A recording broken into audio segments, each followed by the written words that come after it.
معوذتین، الفلق، الناس۔ نام: اگرچہ قرآن مجید کی یہ آخری دو سورتیں بجائے خود الگ الگ ہیں اور مصحف میں الگ ناموں ہی سے لکھی ہوئی ہیں، لیکن ان کے درمیان باہم اتنا گہرا تعلق ہے اور ان کے مضامین ایک دوسرے سے اتنی قریبی مناسبت رکھتے ہیں کہ ان کا ایک مشترک نام معوذتین، پناہ مانگنے والی دو سورتیں رکھا گیا ہے۔ امام بہقی نے دلائل نبوت میں لکھا ہے کہ یہ نازل بھی ایک ساتھ ہی ہوئی ہیں، اسی وجہ سے دونوں کا مجموعی نام معوذتین ہے۔ ہم یہاں دونوں پر ایک ہی دیباچہ لکھ رہے ہیں کیونکہ ان سے متعلقہ مسائل و مباحث بالکل یکساں ہیں۔ زمانہ نزول: حضرت حسن بصری، اکرمہ، عطا اور جابر بن زید کہتے ہیں کہ یہ سورتیں مکی ہیں۔ حضرت عبداللہ بن عباس رضی اللہ عنہ سے بھی ایک روایت یہی ہے، مگر ان سے دوسری روایت یہ ہے کہ یہ مدنی ہیں، اور یہی قول حضرت عبداللہ بن زبیر رضی اللہ عنہ اور قتادہ کا بھی ہے۔ اس دوسرے قول کو جو روایات تقویت پہنچاتی ہیں، ان میں سے ایک مسلم، ترمذی، نسائی اور مسند امام احمد بن حنبل میں حضرت عقبہ بن عامر رضی اللہ عنہ کی یہ حدیث ہے کہ رسول اللہ صلی اللہ علیہ وسلم نے ایک روز مجھ سے فرمایا: الم ترى آیات انزلت لیلۃ لم یرمثلہن، اعوذ برب الفلق، اعوذ برب الناس۔ تمہیں کچھ پتا ہے کہ آج رات مجھ پر کیسی آیات نازل ہوئی ہیں؟ یہ بے مثل آیات ہیں، اعوذ برب الفلق اور اعوذ برب الناس۔ یہ حدیث اس بنا پر ان صورتوں کے مدنی ہونے کی دلیل ہے کہ حضرت عقبہ بن عامر رضی اللہ عنہ ہجرت کے بعد مدینہ طیبہ میں ایمان لائے تھے، جیسا کہ ابو داؤد اور نسائی نے خود ان کے اپنے بیان سے نقل کیا ہے۔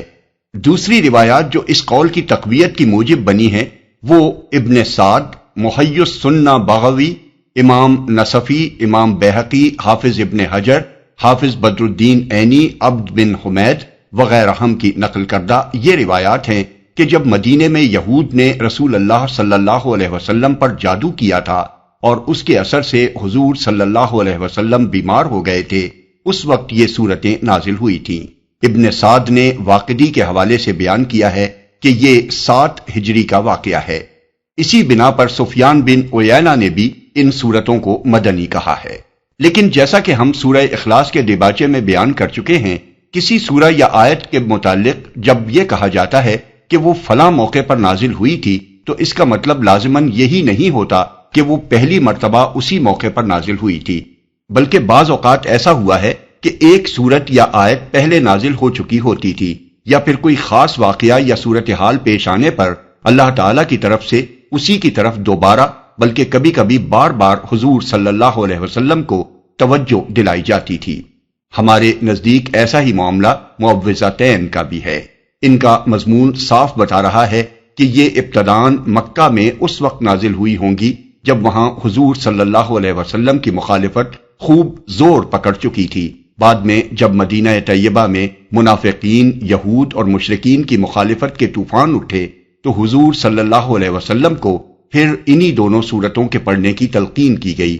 جیسا کہ حضرت عقبہ بن عامر رضی اللہ عنہ کی مندرجہ بالا روایت میں ذکر آیا ہے۔ اس کے بعد جب آپ پر جادو کیا گیا اور آپ کی علالت مزاج نے شدت اختیار کی تو اللہ کے حکم سے جبریل علیہ السلام نے آ کر پھر یہی صورتیں پڑھنے کے لیے آپ کو ہدایت کی۔ اس لیے ہمارے نزدیک ان مفسرین کا بیان ہی زیادہ معتبر ہے جو ان دونوں صورتوں کو مکی قرار دیتے ہیں۔ جادو کے معاملے کے ساتھ ان کو مخصوص سمجھنے میں تو یہ امر بھی مانے ہے کہ اس کے ساتھ صرف سورہ فلق کی صرف ایک آیت وَمِن شَرِّ النَّفَّاثَاتِ فِي الْعُقَدِ ہی تعلق رکھتی ہے۔ سورہ فلق کی باقی آیات اور پوری سورہ الناس کا اس معاملے سے براہ راست کوئی تعلق نہیں ہے۔ موضوع اور مضمون: مکہ معظمہ میں یہ دونوں صورتیں جن حالات میں نازل ہوئی تھیں وہ یہ تھے کہ اسلام کی دعوت شروع ہوتے ہی ایسا محسوس ہونے لگا تھا کہ رسول اللہ صلی اللہ علیہ وسلم نے گویا بھیڑوں کے چھتے میں ہاتھ ڈال دیا ہے۔ جوں جوں آپ کی دعوت پھیلتی گئی، کفار قریش کی مخالفت بھی شدید ہوتی چلی گئی، جب تک انہیں یہ امید رہی کہ شاید وہ کسی طرح کی سودے بازی کر کے یا بہلا پھسلا کر آپ کو اس کام سے باز رکھ سکیں گے۔ اس وقت تک تو پھر بھی انات کی شدت میں کچھ کمی رہی، لیکن جب حضور صلی اللہ علیہ وسلم نے ان کو اس طرف سے بالکل مایوس کر دیا کہ آپ ان کے ساتھ دین کے معاملے میں کوئی مصالحت کرنے پر آمادہ ہو سکیں گے، اور سورہ کافرون میں صاف صاف ان سے کہہ دیا گیا کہ جن کی بندگی تم کرتے ہو ان کی بندگی کرنے والا میں نہیں ہوں، اور جس کی بندگی میں کرتا ہوں اس کی بندگی کرنے والے تم نہیں ہو، اس لیے میرا راستہ الگ ہے اور تمہارا راستہ الگ۔ تو کفار کی دشمنی اپنے پورے عروج پر پہنچ گئی، خصوصیت کے ساتھ جن خاندانوں کے افراد، مردوں یا عورتوں، لڑکوں یا لڑکیوں نے اسلام قبول کر لیا تھا، ان کے دلوں میں تو حضور کے خلاف ہر وقت بھٹیاں سلگتی رہتی تھیں، گھر گھر آپ کو کوسا جا رہا تھا، خفیہ مشورے کیے جا رہے تھے کہ کسی وقت رات کو چھپ کر آپ کو قتل کر دیا جائے تاکہ بنی ہاشم کو قاتل کا پتہ نہ چل سکے اور وہ بدلہ نہ لے سکے۔ آپ کے خلاف جادو ٹونے کیے جا رہے تھے تاکہ آپ یا تو وفات پا جائیں یا سخت بیمار پڑ جائیں یا دیوانے ہو جائیں۔ شیاطین جن و انس ہر طرف پھیل گئے تھے تاکہ عوام کے دلوں میں آپ کے خلاف اور آپ کے لائے ہوئے دین اور قرآن کے خلاف کوئی نہ کوئی وسوسہ ڈال دیں، جس سے لوگ بدگمان ہو کر آپ سے دور بھاگنے لگیں۔ بہت سے لوگوں کے دلوں میں حسد کی آگ بھی جل رہی تھی، کیونکہ وہ اپنے سوا یا اپنے قبیلے کے کسی آدمی کے سوا دوسرے کسی شخص کا چراغ جلتے نہ دیکھ سکتے تھے۔ مثال کے طور پر ابو جہل جس بنا پر رسول اللہ صلی اللہ علیہ وسلم کی مخالفت میں حد سے بڑھتا چلا جاتا تھا، اس کی وجہ وہ خود یہ بیان کرتا ہے کہ ہمارا اور بنی عبد مناف یعنی رسول اللہ صلی اللہ علیہ وسلم کے خاندان کا باہم مقابلہ تھا۔ انہوں نے کھانے کھلائے تو ہم نے بھی کھلائے، انہوں نے لوگوں کو سواریاں دیں تو ہم نے بھی دیں، انہوں نے عطیے دیے تو ہم نے بھی دیے، یہاں تک کہ وہ اور ہم جب عزت و شرف میں برابر کی ٹکر ہو گئے تو اب وہ کہتے ہیں کہ ہم میں ایک نبی ہے جس پر آسمان سے وحی اترتی ہے، بھلا اس میدان میں ہم کیسے ان کا مقابلہ کر سکتے ہیں؟ خدا کی قسم ہم ہرگز اس کو نہ مانیں گے اور نہ اس کی تصدیق کریں گے۔ ابن ہشام جلد اول صفحہ 337-338۔ ان حالات میں رسول اللہ صلی اللہ علیہ وسلم سے فرمایا گیا کہ ان لوگوں سے کہہ دو کہ میں پناہ مانگتا ہوں طلوع صبح کے رب کی تمام مخلوقات کے شر سے، رات کے اندھیرے اور جادوگروں اور جادوگرنیوں کے شر سے اور حاسدوں کے شر سے، اور ان سے کہہ دو کہ میں پناہ مانگتا ہوں انسانوں کے رب، انسانوں کے بادشاہ اور انسانوں کے معبود کی ہر اس وسوسہ انداز کے شر سے جو بار بار پلٹ پلٹ کر آتا ہے اور لوگوں کے دلوں میں وسوسے ڈالتا ہے، خواہ وہ شیاطین جن میں سے ہو یا شیاطین انس میں سے۔ یہ اسی طرح کی بات ہے جیسی حضرت موسیٰ نے اس وقت فرمائی تھی جب فرعون نے بھرے دربار میں ان کے قتل کا ارادہ ظاہر کیا تھا کہ انی استو بربی و ربکم من کل متکبر لا یؤمن بیوم الحساب، میں نے اپنے اور تمہارے رب کی پناہ لے لی ہے ہر اس متکبر کے مقابلے میں جو روز حساب پر ایمان نہیں رکھتا۔ المومن 27۔ وَإِنِّي أُسْتُ بِرَبِّي وَرَبِّكُمْ أَن تَرْجُمُونَ، اور میں نے اپنے اور تمہارے رب کی پناہ لے لی ہے اس بات سے کہ تم مجھ پر حملہ آور ہو۔ الدخان 20۔ دونوں مواقع پر اللہ کے ان جلیل القدر پیغمبروں کا مقابلہ بڑی بے سر و سامانی کی حالت میں بڑے بے سر و سامان اور وسائل و ذرائع اور قوت و شوکت رکھنے والوں سے تھا۔ دونوں مواقع پر وہ طاقتور دشمنوں کے آگے اپنی دعوت حق پر ڈٹ گئے، درحالے کہ ان کے پاس کوئی مادی طاقت ایسی نہ تھی جس کے بل پر وہ ان کا مقابلہ کر سکتے، اور دونوں مواقع پر انہوں نے دشمنوں کی دھمکیوں اور خطرناک تدبیروں اور معاندانہ چالوں کو یہ کہہ کر نظر انداز کر دیا کہ تمہارے مقابلے میں ہم نے رب کائنات کی پناہ لے لی ہے۔ ظاہر ہے کہ یہ اولو العزمی اور ثابت قدمی وہی شخص دکھا سکتا ہے جس کو یہ یقین ہو کہ اس رب کی طاقت سب سے بڑی طاقت ہے، اس کے مقابلے میں دنیا کی ساری طاقتیں ہیچ ہیں، اور اس کی پناہ جسے حاصل ہو اس کا کوئی کچھ نہیں بگاڑ سکتا۔ وہی یہ کہہ سکتا ہے کہ میں کلمہ حق کے اعلان سے ہرگز نہیں ہٹوں گا، تم جو چاہو کر لو، مجھے اس کی کوئی پرواہ نہیں، کیونکہ میں تمہارے اور اپنے اور ساری کائنات کے رب کی پناہ لے چکا ہوں۔ معوذتین کی قرآنیت۔ ان دونوں صورتوں کے موضوع اور مضمون کو سمجھنے کے لیے تو اتنی بحث ہی کافی ہے جو اوپر کی جا چکی ہے، لیکن چونکہ حدیث و تفسیر کی کتابوں میں ان کے متعلق 3 ایسے مباحث آ گئے ہیں جو دلوں میں شبہات پیدا کر سکتے ہیں، اس لیے ہم ان کو بھی صاف کر دینا ضروری سمجھتے ہیں۔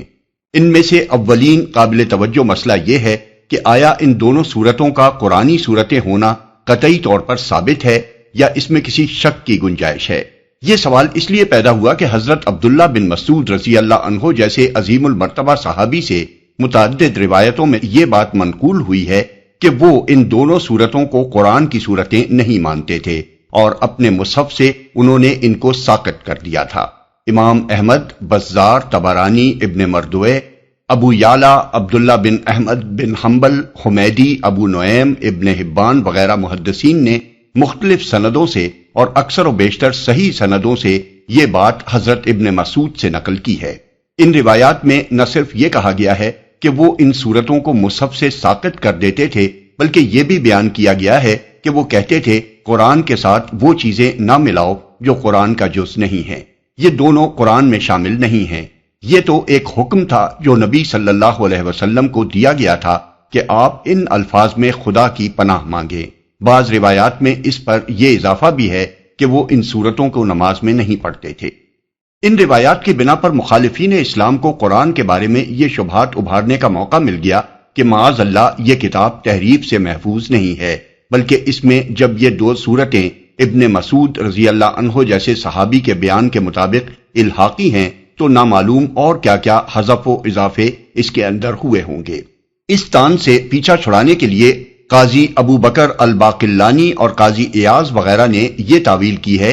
کہ ابن مسعود رضی اللہ عنہ معوذتین کی قرآنیت کے منکر نہ تھے، بلکہ صرف ان کو مصحف میں درج کرنے سے انکار کرتے تھے، کیونکہ ان کے نزدیک مصحف میں صرف وہی چیز درج کی جانی چاہیے تھی جس کے ثبت کرنے کی رسول اللہ صلی اللہ علیہ وسلم نے اجازت دی ہو، اور ابن مسعود رضی اللہ عنہ تک یہ اطلاع نہیں پہنچی تھی کہ حضور صلی اللہ علیہ وسلم نے اس کی اجازت دی ہے۔ لیکن یہ تعویل درست نہیں ہے، کیونکہ صحیح سندوں کے ساتھ یہ بات ثابت ہے کہ ابن مسعود رضی اللہ عنہ نے ان کے قرآنی صورتیں ہونے کا انکار کیا ہے۔ کچھ دوسرے بزرگوں مثلا امام نووی، امام ابن حزم اور امام فخر الدین رازی نے سرے سے اس بات ہی کو جھوٹ اور باطل قرار دیا ہے کہ ابن مسعود رضی اللہ عنہ نے ایسی کوئی بات کہی ہے، مگر مستند تاریخی حقائق کو بلا سند رد کر دینا کوئی علمی طریقہ نہیں ہے۔ اب سوال یہ ہے کہ ابن مسعود رضی اللہ عنہ کی ان روایات سے قرآن پر جو طعن وارد ہوتا ہے اس کا صحیح رد کیا ہے؟ اس سوال کے کئی جواب ہیں جن کو ہم سلسلہ وار درج کرتے ہیں۔ ایک، حافظ بزار نے اپنی مسند میں ابن مسعود رضی اللہ عنہ کی یہ روایت نقل کرنے کے بعد لکھا ہے کہ اپنی اس رائے میں وہ بالکل منفرد ہیں، صحابہ میں سے کسی نے بھی ان کے اس قول کی تائید نہیں کی ہے۔ دو، تمام صحابہ کے اتفاق سے خلیفہ ثالث سیدنا عثمان رضی اللہ عنہ نے قرآن مجید کے جو نسخے مرتب کروائے تھے اور خلافت اسلامیہ کی طرف سے جن کو دنیائے اسلام کے مراکز میں سرکاری طور پر بھیجا تھا، ان میں یہ دونوں صورتیں درج تھیں۔ تین، رسول اللہ صلی اللہ علیہ وسلم کے عہد مبارک سے آج تک تمام دنیائے اسلام کا جس مصحف پر اجماع ہے اس میں یہ دونوں صورتیں درج ہیں۔ تنہا عبداللہ بن مسعود رضی اللہ عنہ کی رائے ان کی جلالت قدر کے باوجود اس عظیم اجماع کے مقابلے میں کوئی وزن نہیں رکھتی۔ چار، رسول اللہ صلی اللہ علیہ وسلم سے نہایت صحیح و معتبر احادیث کے مطابق یہ ثابت ہے کہ آپ نے ان سورتوں کو نماز میں خود پڑھا ہے، دوسروں کو پڑھنے کی ہدایت فرمائی ہے اور قرآن کی سورتوں کی حیثیت ہی سے لوگوں کو ان کی تعلیم دی ہے۔ مثال کے طور پر ذیل کی احادیث ملاحظہ ہوں۔ مسلم، احمد، ترمذی اور نسائی کے حوالے سے حضرت عقبہ بن عامر رضی اللہ عنہ کی یہ روایت ہم اوپر نقل کر چکے ہیں کہ حضور صلی اللہ علیہ وسلم نے سورہ فلق اور سورہ ناس کے متعلق ان سے یہ فرمایا کہ آج رات یہ آیات مجھ پر نازل ہوئی ہیں۔ نسائی کی ایک روایت عقبہ بن عامر رضی اللہ عنہ سے یہ ہے کہ رسول اللہ صلی اللہ علیہ وسلم نے یہ دونوں سورتیں صبح کی نماز میں پڑھیں۔ ابن حبان نے انہی حضرت عقبہ سے روایت نقل کی ہے کہ حضور صلی اللہ علیہ وسلم نے ان سے فرمایا اگر ممکن ہو تو تمہاری نمازوں سے ان دونوں سورتوں کی قرأت چھوٹنے نہ پائے۔ سعید بن منصور نے حضرت معاذ بن جبل رضی اللہ عنہ سے روایت نقل کی ہے کہ حضور صلی اللہ علیہ وسلم نے صبح کی نماز میں یہ دونوں سورتیں پڑھیں۔ امام احمد اپنی مسند میں صحیح سند کے ساتھ ایک اور صحابی کی یہ روایت لائے ہیں کہ حضور صلی اللہ علیہ وسلم نے ان سے فرمایا جب تم نماز پڑھو تو اس میں یہ دونوں سورتیں پڑھا کرو۔ مسند احمد، ابو داؤد اور نسائی میں عقبہ بن عامر رضی اللہ عنہ کی یہ روایت آئی ہے کہ حضور نے ان سے فرمایا، کیا میں 2 ایسی صورتیں تمہیں نہ سکھاؤں جو ان بہترین صورتوں میں سے ہیں جنہیں لوگ پڑھتے ہیں؟ انہوں نے عرض کیا، ضرور یا رسول اللہ۔ اس پر حضور صلی اللہ علیہ وسلم نے ان کو یہی معوذتین پڑھائیں۔ پھر نماز کھڑی ہوئی تو حضور صلی اللہ علیہ وسلم نے یہی 2 صورتیں اس میں بھی پڑھیں، اور نماز کے بعد پلٹ کر جب آپ ان کے پاس سے گزرے تو فرمایا، اے عقب، کیسا پایا تم نے؟ اور اس کے بعد ان کو ہدایت فرمائی کہ جب تم سونے لگو اور جب سو کر اٹھو تو ان صورتوں کو پڑھا کرو۔ مسند احمد، ابو داؤد، ترمذی اور نسائی میں عقبہ بن عامر رضی اللہ عنہ کی ایک روایت یہ ہے کہ حضور صلی اللہ علیہ وسلم نے ان کو ہر نماز کے بعد معوذات یعنی قل هو اللہ احد اور معوذتین پڑھنے کی تلقین کی۔ نسائی، ابن مردوے اور حاکم نے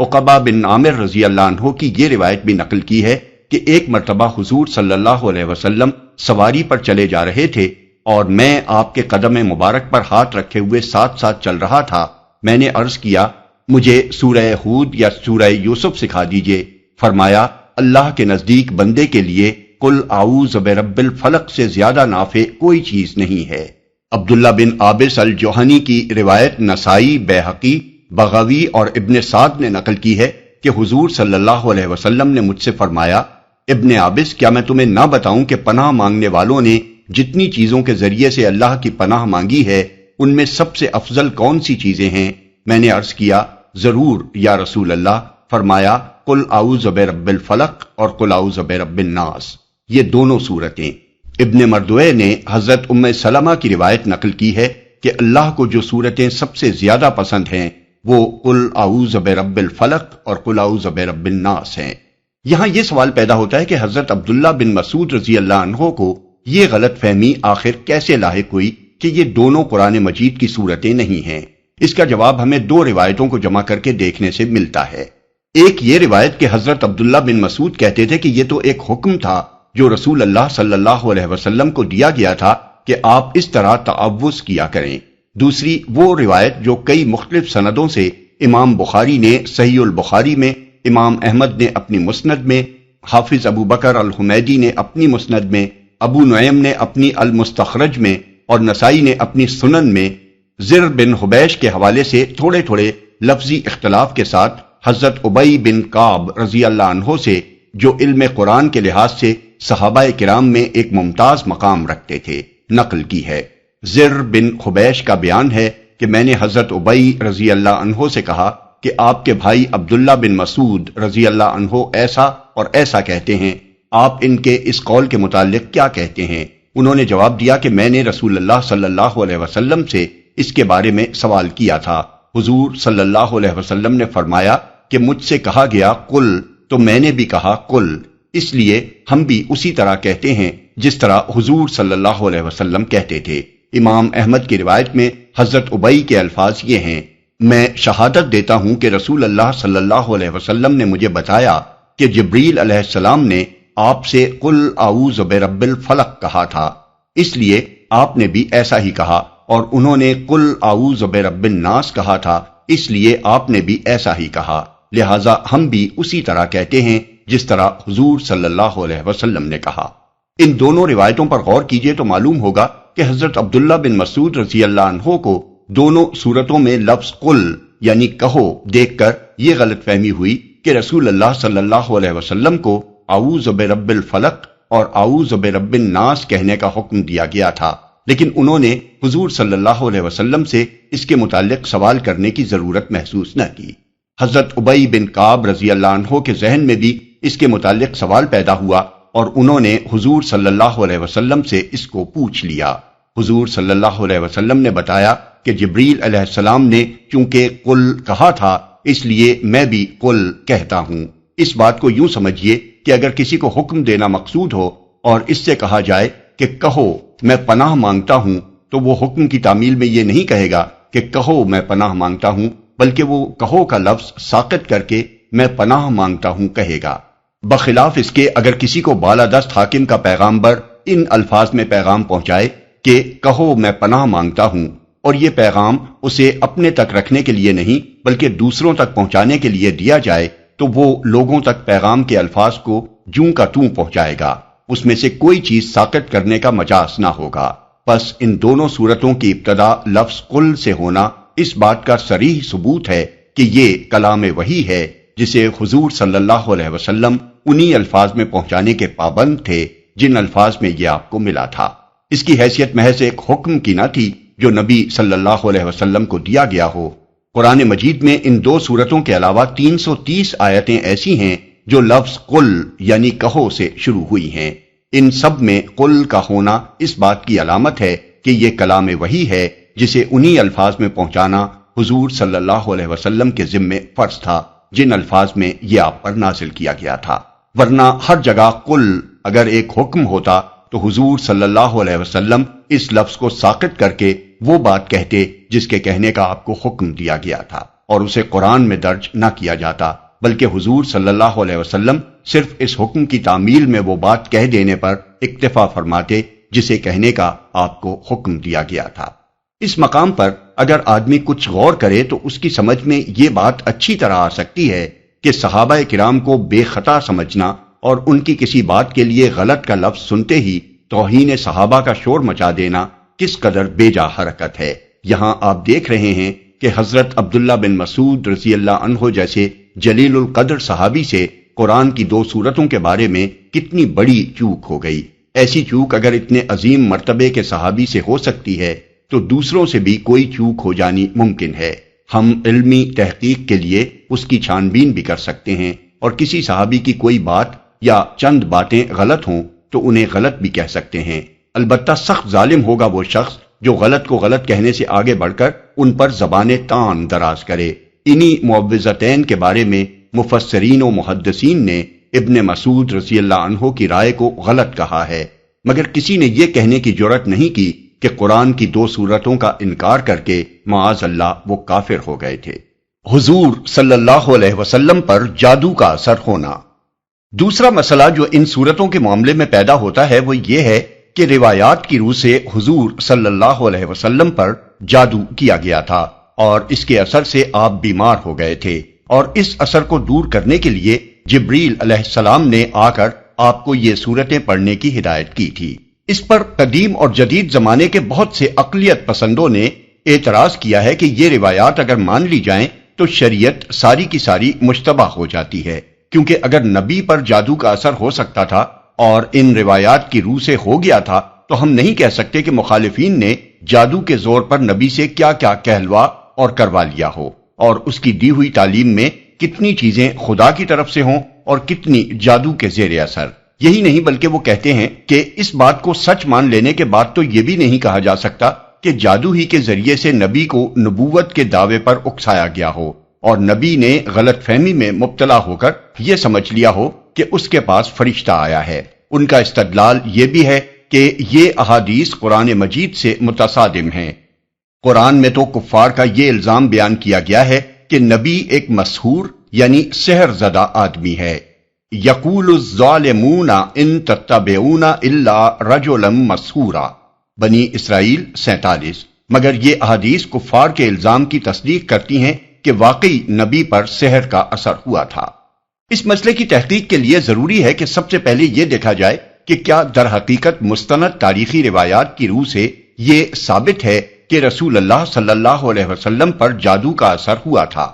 اور اگر ہوا تھا تو وہ کیا تھا اور کس حد تک تھا۔ اس کے بعد یہ دیکھا جائے کہ جو کچھ تاریخ سے ثابت ہے اس پر وہ اعتراضات وارد بھی ہوتے ہیں یا نہیں جو کیے گئے ہیں۔ قرون اولیٰ کے مسلمان علماء کی یہ انتہائی راست بازی تھی کہ انہوں نے اپنے خیالات اور مزعومات کے مطابق تاریخ کو مسخ کرنے یا حقائق پر پردہ ڈالنے کی کوئی کوشش نہیں کی، بلکہ جو کچھ تاریخی طور پر ثابت تھا اسے جوں کا توں بعد کی نسلوں تک پہنچا دیا، اور اس بات کی کوئی پرواہ نہیں کی کہ ان حقائق سے اگر کوئی الٹے نتائج نکالنے پر اتر آئے تو ان کا فراہم کردہ یہ مواد کس طرح اس کے کام آ سکتا ہے۔ اب اگر ایک بات نہایت مستند اور کثیر تاریخی ذرائع سے ثابت ہو تو کسی دیانتدار صاحب علم کے لیے نہ تو یہ درست ہے کہ وہ اس بنا پر تاریخ کا انکار کر دے کہ اس کو مان لینے سے اس کے نزدیک فلاں فلاں قباحتیں رونما ہوتی ہیں، اور نہ یہی درست ہے کہ جتنی بات تاریخ سے ثابت ہے اس کو قیاسات کے گھوڑے دوڑا کر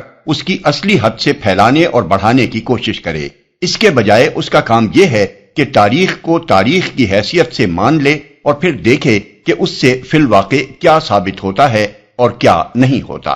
جہاں تک تاریخی حیثیت کا تعلق ہے، نبی صلی اللہ علیہ وسلم پر جادو کا اثر ہونے کا واقعہ قطعی طور پر ثابت ہے، اور علمی تنقید سے اس کو اگر غلط ثابت کیا جا سکتا ہو تو پھر دنیا کا کوئی تاریخی واقعہ بھی صحیح ثابت نہیں کیا جا سکتا۔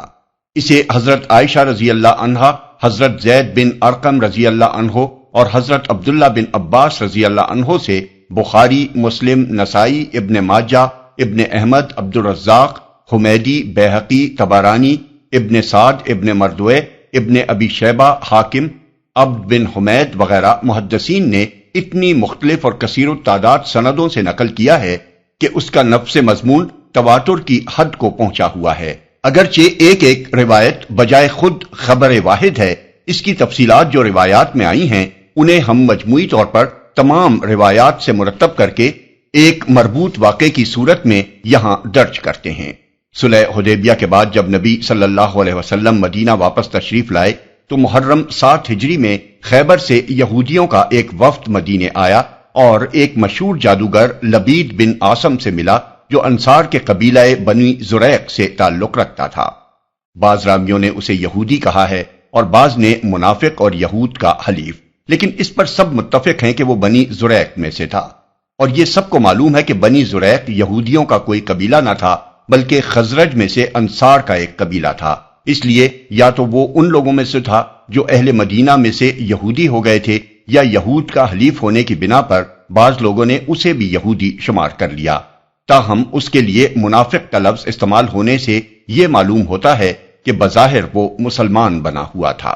ان لوگوں نے اس سے کہا کہ محمد صلی اللہ علیہ وسلم نے ہمارے ساتھ جو کچھ کیا ہے وہ تمہیں معلوم ہے، ہم نے ان پر بہت جادو کرنے کی کوشش کی مگر کوئی کامیابی نہیں ہوئی، اب ہم تمہارے پاس آئے ہیں کیونکہ تم ہم سے بڑے جادوگر ہو، لو یہ 3 اشرفیاں حاضر ہیں، انہیں قبول کر لو اور محمد صلی اللہ علیہ وسلم پر ایک زور کا جادو کر دو۔ اس زمانے میں حضور صلی اللہ علیہ وسلم کے ہاں ایک یہودی لڑکا خدمتگار تھا، اس سے ساز باز کر کے ان لوگوں نے حضور صلی اللہ علیہ وسلم کی کنگھی کا ایک ٹکڑا حاصل کر لیا جس میں آپ کے منہ مبارک تھے۔ انہی بالوں اور کنگھی کے دندانوں پر جادو کیا گیا۔ بعض روایات میں یہ ہے کہ لبید بن عاصم نے خود جادو کیا تھا، اور بعض میں یہ ہے کہ اس کی بہنیں اس سے زیادہ جادوگرنیاں تھیں، ان سے اس نے جادو کروایا تھا۔ بہرحال ان دونوں صورتوں میں سے جو صورت بھی ہو، اس جادو کو ایک نر کھجور کے خوشے کے غلاف میں رکھ کر لبید نے بنی زریق کے کنویں زروان یا زی اروان نامی کی تہ میں ایک پتھر کے نیچے دبا دیا۔ ابتدا میں کھجور کا خوشہ ایک غلاف کے اندر ہوتا ہے اور نر کھجور کے غلاف کا رنگ انسان کے رنگ سے ملتا جلتا ہوتا ہے اور اس کی بو انسان کے مادہ منویہ جیسی ہوتی ہے۔ اس جادو کا اثر نبی صلی اللہ علیہ وسلم پر ہوتے ہوتے پورا 1 سال لگا۔ دوسری ششماہی میں کچھ تغیر مزاج محسوس ہونا شروع ہوا۔ آخری 40 دن سخت اور آخری 3 دن زیادہ سخت گزرے، مگر اس کا زیادہ سے زیادہ جو اثر حضور صلی اللہ علیہ وسلم پر ہوا وہ بس یہ تھا کہ آپ گھلتے چلے جا رہے تھے، کسی کام کے متعلق خیال فرماتے کہ وہ کر لیا ہے مگر نہیں کیا ہوتا تھا، اپنی ازواج کے متعلق خیال فرماتے کہ آپ ان کے پاس گئے ہیں مگر نہیں گئے ہوتے تھے، اور بعض اوقات آپ کو اپنی نظر پر بھی شبہ ہوتا تھا کہ کسی چیز کو دیکھا ہے مگر نہیں دیکھا ہوتا تھا۔ یہ تمام اثرات آپ کی ذات تک محدود رہے، حتیٰ کہ دوسرے لوگوں کو یہ معلوم تک نہ ہو سکا کہ آپ پر کیا گزر رہی ہے۔ رہی آپ کے نبی ہونے کی حیثیت تو اس میں آپ کے فرائض کے اندر کوئی خلل واقع نہ ہونے پایا۔ کسی روایت میں یہ نہیں ہے کہ اس زمانے میں آپ قرآن کی کوئی آیت بھول گئے ہوں یا کوئی آیت آپ نے غلط پڑھ ڈالی ہو، یا اپنی صحبتوں میں اور اپنے وعظوں اور خطبوں میں آپ کی تعلیمات کے اندر کوئی فرق واقع ہو گیا ہو، یا کوئی ایسا کلام آپ نے وحی کی حیثیت سے پیش کر دیا ہو جو فی الواقع آپ پر نازل نہ ہوا ہو، یا نماز آپ سے چھوٹ گئی ہو اور اس کے متعلق بھی کبھی آپ نے سمجھ لیا ہو کہ پڑھ لی ہے مگر نہ پڑھی ہو۔ ایسی کوئی بات معاذ اللہ پیش آ جاتی تو دھوم مچ جاتی اور پورا ملک عرب اس سے واقف ہو جاتا کہ جس نبی کو کوئی طاقت چت نہ کر سکی تھی اسے ایک جادوگر کے جادو نے چت کر دیا۔ لیکن آپ کی حیثیت نبوت اس سے بالکل غیر متاثر رہی، اور صرف اپنی ذاتی زندگی میں آپ اپنی جگہ اسے محسوس کر کے پریشان ہوتے رہے۔ آخر کار ایک روز آپ حضرت عائشہ رضی اللہ عنہا کے ہاں تھے کہ آپ نے بار بار اللہ تعالیٰ سے دعا مانگی۔ اسی حالت میں نیند آ گئی یا غنودگی طاری ہوئی اور پھر بیدار ہو کر آپ نے حضرت عائشہ رضی اللہ عنہا سے کہا کہ میں نے جو بات اپنے رب سے پوچھی تھی وہ اس نے مجھے بتا دی ہے۔ حضرت عائشہ رضی اللہ عنہا نے عرض کیا وہ کیا بات ہے؟ آپ نے فرمایا 2 آدمی یعنی فرشتے 2 آدمیوں کی صورت میں میرے پاس آئے، ایک سرخانے کی طرف تھا اور دوسرا پائنٹی کی طرف۔ ایک نے پوچھا انہیں کیا ہوا؟ دوسرے نے جواب دیا ان پر جادو ہوا ہے۔ اس نے پوچھا کس نے کیا ہے؟ جواب دیا لبید بن عاصم نے۔ پوچھا کس چیز میں کیا ہے؟ جواب دیا کنگھی اور بالوں میں ایک نر کھجور کے خوشے کے غلاف کے اندر۔ پوچھا وہ کہاں ہے؟ جواب دیا بنی زریق کے کنویں زی اروان یا زروان کی تہ کے پتھر کے نیچے ہے۔ پوچھا اب اس کے لیے کیا کیا جائے؟ جواب دیا کہ کنویں کا پانی سونت دیا جائے اور پھر پتھر کے نیچے سے اس کو نکالا جائے۔ اس کے بعد نبی صلی اللہ علیہ وسلم نے حضرت علی رضی اللہ عنہ، حضرت عمار بن یاسر رضی اللہ عنہ اور حضرت زبیر رضی اللہ عنہ کو بھیجا۔ ان کے ساتھ جبیر بن ایاس الزرقی رضی اللہ عنہ اور قیس بن محسن الزرقی رضی اللہ عنہ یعنی بنی زریق کے یہ 2 اصحاب بھی شامل ہو گئے۔ بعد میں حضور صلی اللہ علیہ وسلم خود بھی چند اصحاب کے ساتھ وہاں پہنچ گئے۔ پانی نکالا گیا اور وہ غلاف برآمد کر لیا گیا۔ اس میں کنگھی اور بالوں کے ساتھ ایک تانت کے اندر 11 گریں پڑی ہوئی تھیں اور موم کا ایک پتلا تھا جس میں سوئیاں چبوئی ہوئی تھیں۔ جبریل علیہ السلام نے آ کر بتایا کہ آپ معوذتین پڑھیں۔ چنانچہ آپ ایک ایک آیت پڑھتے جاتے اور اس کے ساتھ ایک ایک گرہ کھولی جاتی اور پتلے میں سے ایک ایک سوئی نکالی جاتی رہی۔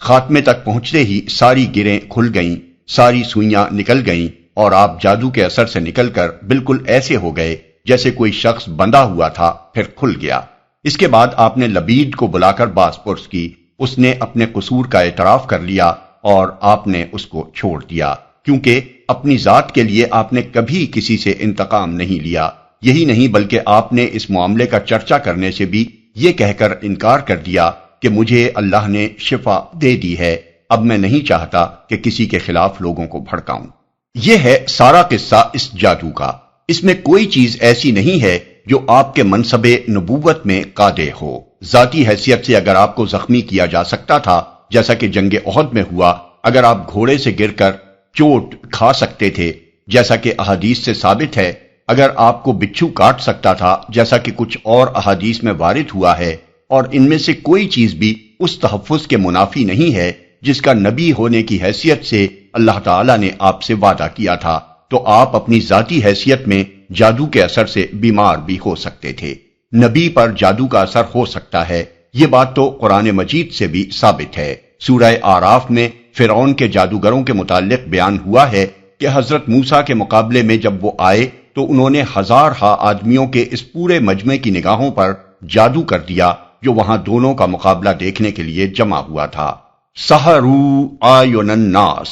آیت 116۔ اور سورہ طٰہٰ میں ہے کہ جو لاٹھیاں اور رسیاں انہوں نے پھینکی تھیں ان کے متعلق عام لوگوں ہی نے نہیں، حضرت موسیٰ علیہ السلام نے بھی یہی سمجھا کہ وہ ان کی طرف سانپوں کی طرح دوڑی چلی آ رہی ہیں، اور اس سے حضرت موسیٰ علیہ السلام خوف زدہ ہو گئے، یہاں تک کہ اللہ تعالیٰ نے ان پر وحی نازل کی کہ خوف نہ کرو، تم ہی غالب رہو گے، ذرا اپنا عصا پھینکو۔ آیات 66 تا 69۔ رہا یہ اعتراض کہ یہ تو کفار مکہ کے اس الزام کی تصدیق ہو گئی کہ نبی صلی اللہ علیہ وسلم کو وہ سحر زدہ آدمی کہتے تھے، تو اس کا جواب یہ ہے کہ کفار آپ کو سحر زدہ آدمی اس معنی میں نہیں کہتے تھے کہ آپ کسی جادوگر کے اثر سے بیمار ہو گئے ہیں، بلکہ اس معنی میں کہتے تھے کہ کسی جادوگر نے معاذ اللہ آپ کو پاگل کر دیا ہے، اور اسی پاگل پن میں آپ نبوت کا دعویٰ کر بیٹھے ہیں اور جنت و دوزخ کے افسانے سنا رہے ہیں۔ اب ظاہر ہے کہ یہ اعتراض ایسے معاملے پر سرے سے چسپاں ہی نہیں ہوتا جس کے متعلق تاریخ سے یہ ثابت ہے کہ جادو کا اثر صرف ذات محمد صلی اللہ علیہ وسلم پر ہوا تھا۔ نبوت محمد صلی اللہ علیہ وسلم اس سے بالکل غیر متاثر رہی۔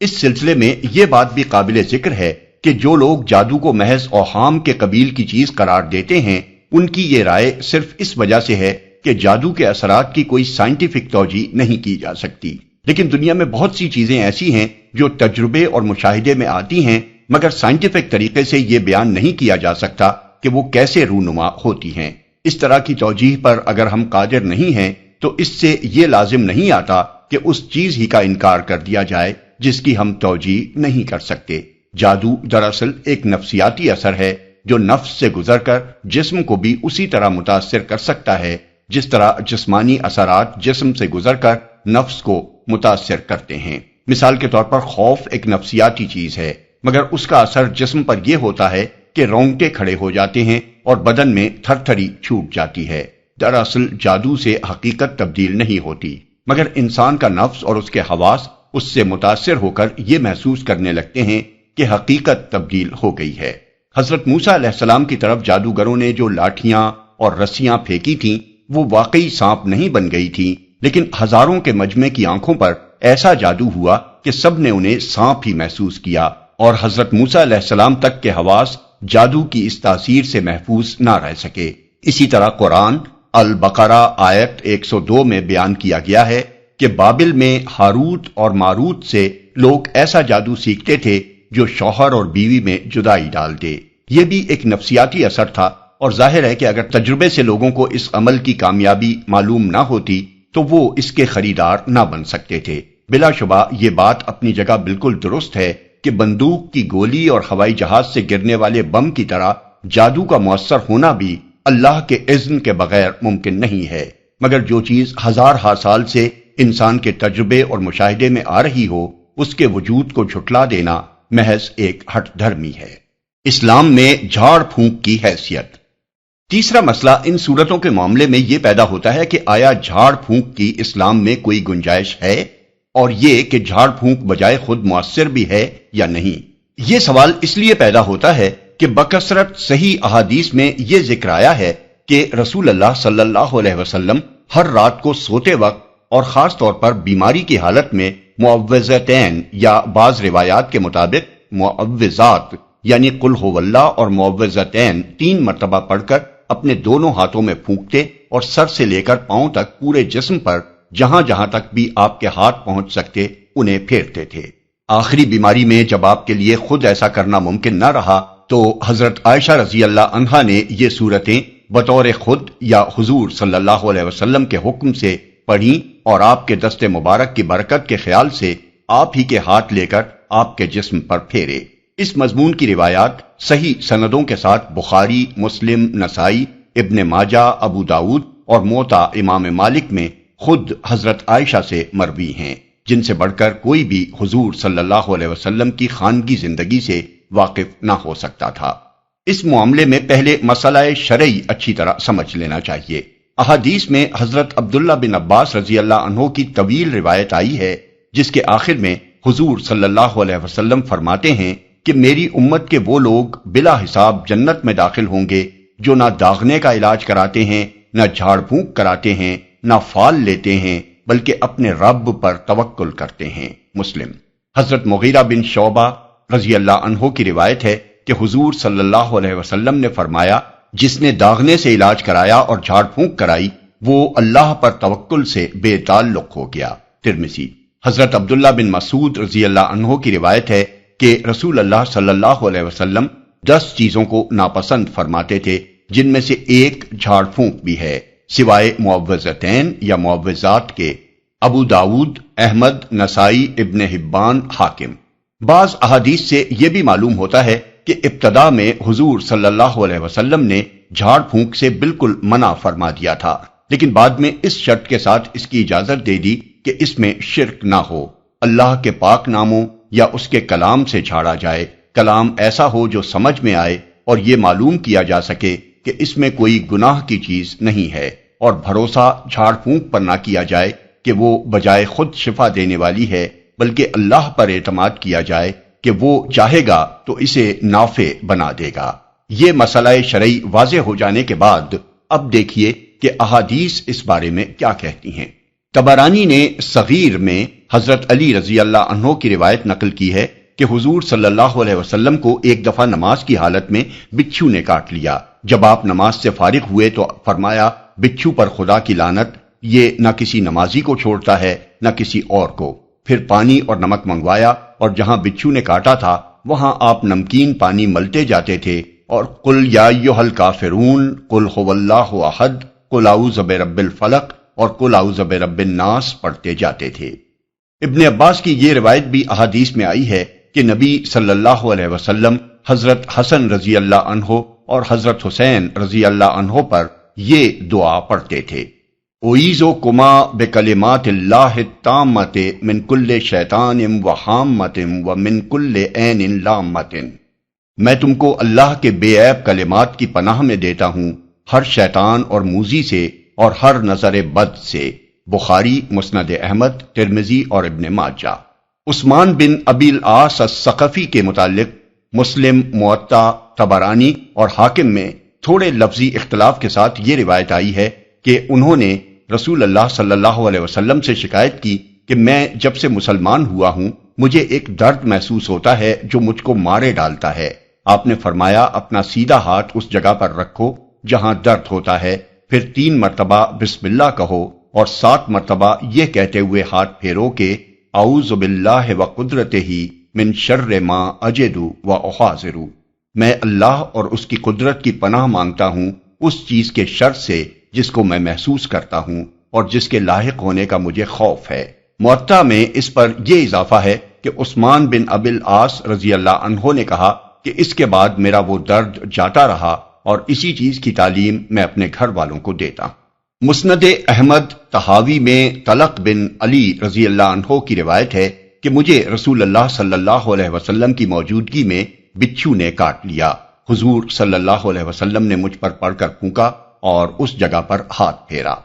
مسلم میں ابو سعید خضری رضی اللہ عنہ کی روایت ہے کہ ایک مرتبہ نبی صلی اللہ علیہ وسلم بیمار ہوئے تو جبریل علیہ السلام نے آ کر پوچھا: اے محمد صلی اللہ علیہ وسلم، کیا آپ بیمار ہو گئے؟ آپ نے فرمایا ہاں۔ انہوں نے کہا: بسم اللہ ارقیکا من کل شیء یؤذیکا من شر کل نفس او عین حاسد اللہ یشفیکا، بسم اللہ ارقیکا۔ میں اللہ کے نام پر آپ کو جھاڑتا ہوں ہر اس چیز سے جو آپ کو اذیت دے اور ہر نفس اور حاسد کی نظر کے شر سے اللہ آپ کو شفا دے، میں اس کے نام پر آپ کو جھاڑتا ہوں۔ اسی سے ملتی جلتی روایت مسند احمد میں حضرت عبادہ بن صامت رضی اللہ عنہ سے منقول ہے کہ حضور صلی اللہ علیہ وسلم بیمار تھے، میں عیادت کے لیے گیا تو آپ کو سخت تکلیف میں پایا۔ شام کو گیا تو آپ بالکل تندرست تھے۔ میں نے اس قدر جلدی تندرست ہو جانے کی وجہ پوچھی تو فرمایا کہ جبریل آئے تھے اور انہوں نے مجھے چند کلمات سے جھاڑا۔ پھر آپ نے قریب قریب اسی طرح کے الفاظ ان کو سنائے جو اوپر والی حدیث میں نقل کیے گئے ہیں۔ حضرت عائشہ رضی اللہ عنہا سے بھی مسلم اور مسند احمد میں ایسی ہی روایت نقل کی گئی ہے۔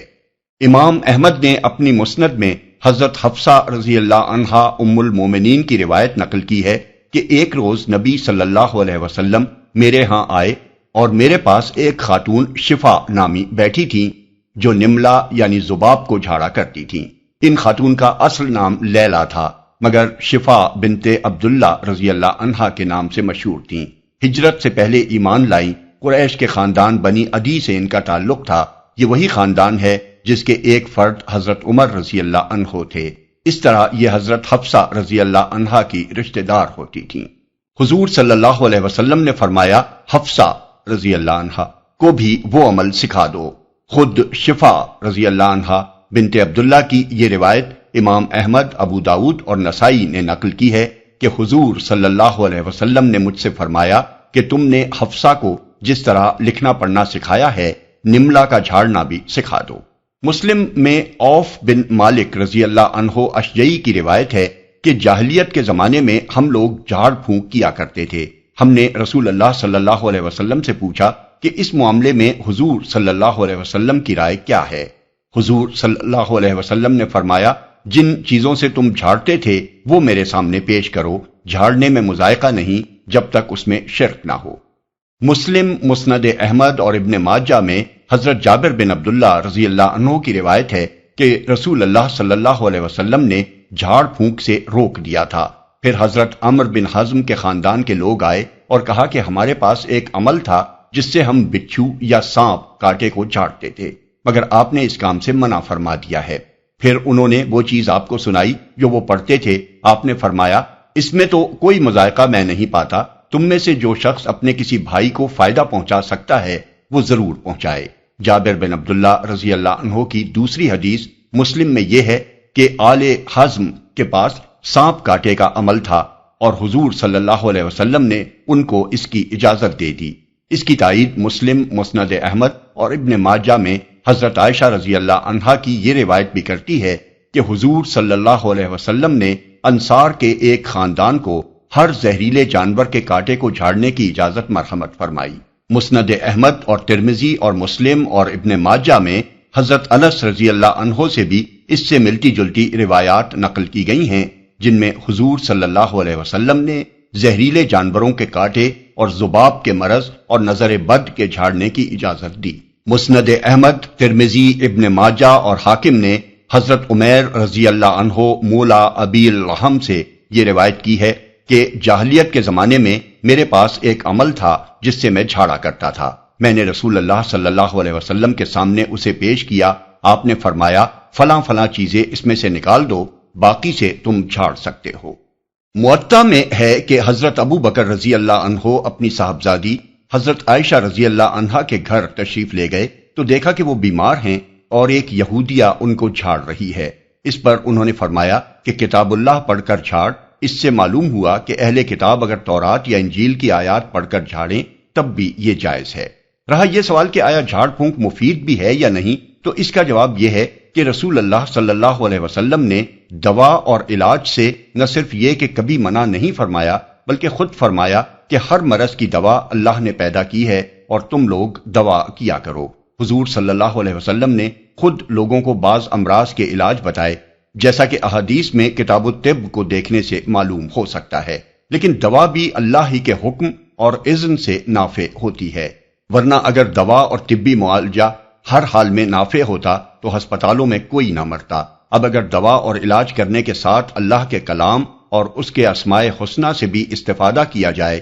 یا ایسی جگہ جہاں کوئی طبی امداد میسر نہ ہو اللہ ہی کی طرف رجوع کر کے اس کے کلام اور اسماء و صفات سے استعانت کی جائے، تو یہ مادہ پرستوں کے سوا کسی کی عقل کے بھی خلاف نہیں ہے۔ مادہ پرست دنیا کے بھی بہت سے ڈاکٹروں نے اعتراف کیا ہے کہ دعا اور رجوع اللہ مریضوں کی شفایابی میں بہت کارگر چیز ہے، اور اس کا خود مجھے ذاتی طور پر اپنی زندگی میں 2 مرتبہ تجربہ ہوا ہے۔ 1948 میں جب مجھے نظر بند کیا گیا تو چند روز بعد ایک پتھری میرے مثانے میں آ کر اڑ گئی اور 16 گھنٹے تک پیشاب بند رہا۔ میں نے اللہ تعالیٰ سے دعا کی کہ میں ظالموں سے علاج کی درخواست نہیں کرنا چاہتا، تو ہی میرا علاج فرما دے۔ چنانچہ وہ پتھری پیشاب کے راستے سے ہٹ گئی اور 20 برس تک ہٹی رہی، یہاں تک کہ 1968 میں اس نے پھر تکلیف دی اور اس کو آپریشن کر کے نکالا گیا۔ دوسری مرتبہ جب 1953 میں مجھے گرفتار کیا گیا تو میری دونوں پنڈلیاں کئی مہینے سے داد کی سخت تکلیف میں مبتلا تھیں اور کسی علاج سے آرام نہیں آ رہا تھا۔ گرفتاری کے بعد میں نے اللہ تعالیٰ سے پھر وہی دعا کی جو 1948 میں کی تھی، اور کسی علاج اور دوا کے بغیر پنڈلیاں داد سے بالکل صاف ہو گئیں۔ آج تک پھر کبھی وہ بیماری مجھے نہیں ہوئی۔ البتہ یہ صحیح نہیں ہے کہ دوا اور علاج کو جہاں وہ میسر ہو جان بوجھ کر چھوڑ دیا جائے اور صرف جھاڑ پھونک سے کام لینے ہی پر اکتفا کیا جائے، اور کچھ لوگ عملیات اور تعویذوں کے مطب کھول کر بیٹھ جائیں اور اسی کو کمائی کا ذریعہ بنا لیں۔ اس معاملے میں بہت سے لوگ حضرت ابو سعید خدری رضی اللہ عنہ کی اس روایت سے استدلال کرتے ہیں جو بخاری، مسلم، ترمذی، مسند احمد، ابو داود اور ابن ماجہ میں منقول ہوئی ہے، اور اس کی تائید بخاری میں ابن عباس رضی اللہ عنہ کی بھی ایک روایت کرتی ہے۔ اس میں یہ بیان ہوا ہے کہ حضور صلی اللہ علیہ وسلم نے ایک مہم پر اپنے چند اصحاب کو بھیجا جن میں حضرت ابو سعید خدری رضی اللہ عنہ بھی تھے۔ یہ حضرات راستے میں عرب کے ایک قبیلے کی بستی پر جا کر ٹھہرے اور انہوں نے قبیلے والوں سے کہا کہ ہماری میزبانی کرو۔ انہوں نے انکار کر دیا۔ اتنے میں قبیلے کے سردار کو بچھو نے کاٹ لیا اور وہ لوگ ان مسافروں کے پاس آئے اور کہا کہ تمہارے پاس کوئی دوا یا عمل ہے جس سے تم ہمارے سردار کا علاج کر دو۔ حضرت ابو سعید رضی اللہ عنہ نے کہا ہے تو صحیح، مگر چونکہ تم نے ہماری میزبانی سے انکار کیا ہے اس لیے جب تک تم کچھ دینا نہ کرو ہم اس کا علاج نہیں کریں گے۔ انہوں نے بکریوں کا ایک ریوڑ، بعض روایات میں ہے 30 بکریاں دینے کا وعدہ کیا۔ اور حضرت ابو سعید نے جا کر اس پر سورہ فاتحہ پڑھنی شروع کی اور لعاب دہن اس پر ملتے گئے۔ اکثر روایات میں یہ صراحت نہیں ہے کہ یہ عمل کرنے والے حضرت ابو سعید رضی اللہ عنہ تھے، بلکہ ان میں یہ صراحت بھی نہیں ہے کہ حضرت ابو سعید رضی اللہ عنہ خود اس مہم میں شریک تھے، لیکن ترمذی کی روایت میں دونوں باتوں کی صراحت ہے۔ آخر کار بچھو کا سر زائل ہو گیا اور قبیلے والوں نے جتنی بکریاں دینے کا وعدہ کیا تھا وہ لا کر دے دیں، مگر ان حضرات نے آپس میں کہا کہ ان بکریوں سے کوئی فائدہ نہ اٹھاؤ جب تک رسول اللہ صلی اللہ علیہ وسلم سے پوچھ نہ لیا جائے، نامعلوم اس کام پر اجر لینا جائز ہے یا نہیں۔ چنانچہ یہ لوگ حضور صلی اللہ علیہ وسلم کی خدمت میں حاضر ہوئے اور ماجرا عرض کیا۔ حضور صلی اللہ علیہ وسلم نے ہنس کر فرمایا، تمہیں کیسے معلوم ہوا کہ یہ سورج جھاڑنے کے کام بھی آ سکتی ہے؟ بکریاں لے لو اور ان میں میرا حصہ بھی لگاؤ۔ لیکن اس حدیث سے تعویذ، گنڈے اور جھاڑ پھونک کا مطلب چلانے کا جواز نکالنے سے پہلے عرب کے ان حالات کو نگاہ میں رکھنا چاہیے جن میں حضرت ابو سعید خدری رضی اللہ عنہ نے یہ کام کیا تھا، اور حضور صلی اللہ علیہ وسلم نے اسے نہ صرف جائز رکھا تھا بلکہ یہ بھی فرمایا تھا کہ میرا حصہ بھی لگاؤ، تاکہ اس کے جواز و عدم جواز کے معاملے میں ان اصحاب کے دلوں میں کوئی شبہ باقی نہ رہے۔ عرب کے حالات اس زمانے میں بھی یہ تھے اور آج تک یہ ہیں کہ 50-50، 100-100، 150-150 میل تک آدمی کو ایک بستی سے چل کر دوسری بستی نہیں ملتی۔ بستیاں بھی اس وقت ایسی نہ تھیں جن میں ہوٹل، سرائے یا کھانے کی دکانیں موجود ہوں، اور مسافر کئی روز کی مسافت طے کر کے جب وہاں پہنچے تو سامان خورد و نوش خرید سکے۔ ان حالات میں یہ بات عرب کے معروف اصول اخلاق میں شامل تھی کہ مسافر جب کسی بستی میں پہنچیں تو بستی کے لوگ ان کی میزبانی کریں۔ اس سے انکار کے معنی بسا اوقات مسافروں کے لیے موت کے ہوتے تھے، اور عرب میں اس طرز عمل کو معیوب سمجھا جاتا تھا۔ اسی لیے رسول اللہ صلی اللہ علیہ وسلم نے اپنے صحابہ کے اس فعل کو جائز رکھا کہ جب قبیلے والوں نے میزبانی سے انکار کر دیا تھا تو ان کے سردار کا علاج کرنے سے انہوں نے بھی انکار کر دیا، اور اس شرط پر اس کا علاج کرنے پر راضی ہوئے کہ وہ ان کو کچھ دے نہ کریں۔ پھر جب ان میں سے ایک صاحب نے اللہ کے بھروسے پر سورہ فاتحہ اس سردار پر پڑھی اور وہ اس سے اچھا ہو گیا تو طے شدہ اجرت قبیلے والوں نے لا کر دے دی، اور حضور صلی اللہ علیہ وسلم نے اس اجرت کے لینے کو حلال و طیب قرار دیا۔ بخاری میں اس واقعے کے متعلق حضرت عبداللہ بن عباس کی جو روایت ہے اس میں حضور صلی اللہ علیہ وسلم کے الفاظ یہ ہیں کہ انا احق ما اخذتم علیہ اجرن کتاب اللہ، یعنی بجائے اس کے کہ تم کوئی اور عمل کرتے، تمہارے لیے یہ زیادہ برحق بات تھی کہ تم نے اللہ کی کتاب پڑھ کر اس پر اجرت لی۔ یہ آپ نے اس لیے فرمایا کہ دوسرے تمام عملیات سے اللہ کا کلام بڑھ کر ہے۔ علاوہ بری اس طرح عرب کے اس قبیلے پر حق تبلیغ بھی ادا ہو گیا کہ انہیں اس کلام کی برکت معلوم ہو گئی جو اللہ کی طرف سے نبی صلی اللہ علیہ وسلم لائے ہیں۔ اس واقعے کو ان لوگوں کے لیے نظیر نہیں قرار دیا جا سکتا جو شہروں اور قصبوں میں بیٹھ کر جھاڑ پھونک کے مطب چلاتے ہیں اور اسی کو انہوں نے وسیلہ معاش بنا رکھا ہے۔ اس کی کوئی نظیر نبی کریم صلی اللہ علیہ وسلم یا صحابہ و تابعین اور ائمہ سلف کے ہاں نہیں ملتی۔ سورہ فاتحہ اور ان سورتوں کی مناسبت۔ آخری چیز جو معوذتین کے بارے میں قابل توجہ ہے وہ قرآن کے آغاز اور اختتام کی مناسبت ہے۔ اگرچہ قرآن مجید ترتیب نزول پر مرتب نہیں کیا گیا ہے، مگر 23 سال کے دوران میں مختلف حالات اور مواقع اور ضروریات کے لحاظ سے نازل ہونے والی آیات اور سورتوں کو رسول اللہ صلی اللہ علیہ وسلم نے بطور خود نہیں بلکہ ان کے نازل کرنے والے خدا کے حکم سے اس شکل میں مرتب فرمایا جس میں اب ہم اس کو پاتے ہیں۔ اس ترتیب کے لحاظ سے قرآن کا آغاز سورہ فاتحہ سے ہوتا ہے اور اختتام معوذتین سے۔ اب ذرا دونوں پر ایک نگاہ ڈالیے۔ آغاز میں اللہ رب العالمین رحمان و رحیم اور مالک یوم الدین کی حمد و ثنا کر کے بندہ عرض کرتا ہے کہ آپ ہی کی میں بندگی کرتا ہوں اور آپ ہی سے مدد چاہتا ہوں، اور سب سے بڑی مدد جو مجھے درکار ہے وہ یہ ہے کہ مجھے سیدھا راستہ بتائیے۔ جواب میں اللہ تعالیٰ کی طرف سے سیدھا راستہ دکھانے کے لیے اسے پورا قرآن دیا جاتا ہے، اور اس کو ختم اس بات پر کیا جاتا ہے کہ بندہ اللہ تعالیٰ سے جو رب الفلق اور رب الناس، ملک الناس اور الہ الناس ہے، عرض کرتا ہے کہ میں ہر مخلوق کے ہر فتنے اور شر سے محفوظ رہنے کے لیے آپ ہی کی پناہ لیتا ہوں۔ اور خصوصیت کے ساتھ شیاطین جن و انس کے وسوسوں سے آپ کی پناہ مانگتا ہوں، کیونکہ راہ راست کی پیروی میں وہی سب سے زیادہ مانع ہوتے ہیں۔ اس آغاز کے ساتھ یہ اختتام جو مناسبت رکھتا ہے وہ کسی صاحب نظر سے پوشیدہ نہیں رہ سکتی۔